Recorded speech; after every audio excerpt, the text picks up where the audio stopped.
बिस्मिल्लाहिर्रहमानिर्रहीम। अस्सलाम वालेकुम नाजरीन, मैं हूँ सादिया गुल। आप देख रहे हैं मेरा यूट्यूब चैनल। नाजरीन, अडियाला जेल में जेल हकाम जो हैं उन्होंने सुलेमान अकरम राजा, नियाज़ुल्लाह खान नियाज़ी और दीगर पीटीआई रहनुमाओं को इमरान खान से मुलाकात करने से रोक दिया। आज़म सवाती, नादिया खटक और उनके वकील मुबशिर अमान, अंसर कियानी और ताबिश फ़ारूक और आज़म सवाती को मिलने की इजाज़त दी गई।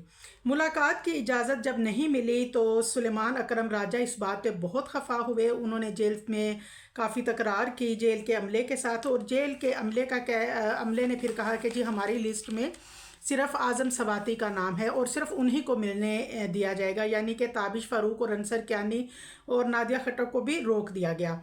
अब नाजरीन, उस पे जो राजा सुलेमान अकरम हैं वो बहुत सीखपा हुए। उन्होंने कहा कि इस्लामाबाद हाई कोर्ट की खिलाफ वर्जी की जा रही है और वो तौहीन अदालत की दरख्वास्त कर रहे हैं। और उन्होंने अमले से कहा कि आप लोग जो हैं वो अपने नंबर पूरे ना करें, और अगर ये अफराद जो हैं ये अंदर मिलने के लिए नहीं गए तो यहाँ से कोई भी नहीं जाएगा। तो ये थी अडियाला जेल की जो अपडेट हैं, और दुआओं में याद रखिएगा। मज़ीद अपडेट जानने के लिए चैनल को लाइक और सब्सक्राइब ज़रूर कीजिएगा। अल्लाह हाफिज़।